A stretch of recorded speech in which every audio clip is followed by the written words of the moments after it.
Hey everybody, my name is Wendy. I'm here on another episode of Wendy in Tech, and I have Will today in the building. Will is actually a cybersecurity professional. He currently works in software and application security, and he's here to give us more insight about himself, what he does day to day, and let's just get into his business. So, Will, how are you? Good, good. Thank you for having me here today. That's great. How are you doing? Oh, is that Rolex? Not Frank Mueller. Oh, okay. That look rich. Hold on. Let's get into your business. What are you doing in tech? I'm in cybersecurity, most specifically application security and software security. So guarding applications and actually looking at the code and make sure it's not malicious so attackers can't hack it, stuff like that. That's perfect. So let's get it started. Let's just, rewind. So how did you get into where you are now? What was your inspiration? I played sports when I was younger. So that's kind of like my initial way of hard work or whatever. And then after that, when I knew I was going to the NBA, I wasn't going to go to the NBA. So I was like, what can I do next? So I thought about business. So I started looking at stocks, crypto, wholesaling, anything that can make you like a good stand of money. So started doing that and then just started networking. And then one thing led to another. And then started doing tech. But originally I joined Forex in like 2019, 2020. And all those people there, they kind of taught me how to like think and the work ethic, whatnot. And then from there, I learned about credit in like 2022, started my credit business. And then around like 2023, started getting into tech. So it's been about 2 years. Okay, that's perfect. Well, two things. I don't really fool for Forex people. You know what I'm saying? I just thought that was a Ponzi pyramid scheme. But kudos to how you get it. I appreciate that. Also, too, you said that you do credit repair? Yeah, I did. I still do tech right now, but not as much as I did because that was my full business. But now I'm more focused on tech, but I do take clients for credit as well. Y'all hear that? If you guys need help with your credit, it's almost April. It's almost time. William right here can help you out. So I appreciate that. So let's get into some questions for you. So what is your day-to-day like for your role at your job? Day-to-day, I usually wake up around like 7, eat breakfast, take a walk around my neighborhood, start checking emails, check my meetings for the day, then have like a stand-up meeting every day, 8:30. So we just discuss what we did yesterday, what we're doing today. We have anything that's like hindering us from doing our work. And then throughout the day, I do have random meetings. So every day is different. Like tomorrow, I think I have like 2 meetings. Today I have like 5. So it's just day-to-day work. Throughout that, I'm taking a look at the code that might be malicious from our scanning tools that populate those, meeting with our architects, making sure the applications are secured, built securely, meeting with our software developers, making sure they're up to par on like security standards. But it's really different every day. I can't give you like a same day to day. Yeah, that's pretty much how it is for me. Sometimes like we can have a planned day, then an incident can happen, then we got to fix that. Yeah. So, but that's awesome. How does your company structure it right now? You work from home, right? Yep, I'm remote, so work from basically anywhere in America. And if I do want to go overseas or something, just let my job know. But I can work anywhere. I can go to Miami. I can go to New York, California, just work. So it's really laid back, honestly. As long as you're getting your work done, they're not really going to bother you. But if you are slacking, it's kind of like college. Like, get your work done before the deadline and you're okay. That sounds good. I feel like sometimes people now kind of messed up the whole work from home policy because, people was cutting their cameras off. They was at the beach. They was swimming. They was everywhere but the job. So that's why people are like, pushing back for at home office. But me personally, I feel like productivity was way higher working from home. I mean, like people were not having to go out their way to leave work early to go pay for childcare, or we're not jumping around at the office, walking around, talking at the waterfall, just wasting, company time. So I think it's better to work from home in my opinion. Same. I love home. I can't work in the office. I cannot. I'm not gonna lie to you. I cannot. I mean, I don't think I could go back in. It would take a significant amount of money to get me back in the office because that is just too much for me. No, I agree. I definitely agree. So you were inspired to do this like during school. What did you study for your school? Actually, I was a nursing major first. Yeah, I was a nursing major. I was in nursing school and I actually dropped out like a year and a half left because I just got burnt out working in the hospital and it was just like super depressing. So I was like, what can I do that work from home? So my credit business took off at that time too. So I'm making a lot of money doing credit while going to school, being broke. So it's like, I think there's something else better out there for me. So I dropped out and then actually got into tech during that time learning it. And that's how I made that transition actually. So this is just random, but what advice would you give to some nurses? I know some nurses who are like trying to transition into the tech space and trying to get their foot into the door. What advice would you give to them? Honestly, it's like a grind. A lot of self-teaching. I mean, you can go to school for it as well too, but don't be scared because at one point you didn't know anything about nursing and you started it. So it's a new field. Don't get overwhelmed. It's a lot to take in and you don't need to know everything. Like I don't know what some of my colleagues know in tech and they don't know what I know as well. So as long as stick to your specific field that you want to focus on, I think you'll be all right. And it's not an overnight thing either. So just take it day by day. Yeah, I appreciate that. That's really good advice. Because there's so many people that want to get into tech and they're like, well, how can I do some of that? But I mean, you went through the journey and you obviously was in nursing school at the hospital and you got yourself transitioned to tech. So it's good for you guys to hear that from Will. Will is an expert. Hit him up for the questions. And I also say get a mentor as well. That will help you in the long run. Mentorship is like one of the biggest things within tech. Mentorship, networking, those are super important. Those two will take you farther than anything else in tech.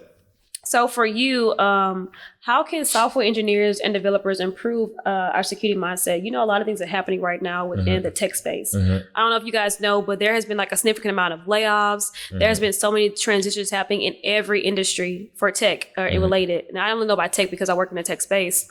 So how can software engineers and developers, you know, improve their security mindsets? Not only just for the company, but also just for job security, you know? I feel like software developers, they're always taught just build code and not do it safely. And in the long run, you see a lot of like mass leakages or whatever. So even I think a couple months back when all the airports got shut down, that was from a cybersecurity incident. So I think the field is starting to shift left, meaning more embedding security earlier in the life cycle is helping a lot. So it might take you longer to build your code, but if it's securely, it'll be better in the long run. So it's like a house. If you build like these cheap houses that get built up super quickly, they break down so quick in like a year or two. But those houses actually have good foundations. They last more. They take a little longer, but they last longer. So it's less headache in the long run. So do you think with the news transition to everybody just really big on AI, that's going to impact those software developers and engineers? Honestly, I think it'll be a while because AI is still pretty early where it's at. But I don't think it will really affect their job. I think it will help their job. So like Copilot just came out with GitHub. That's where you like write your code.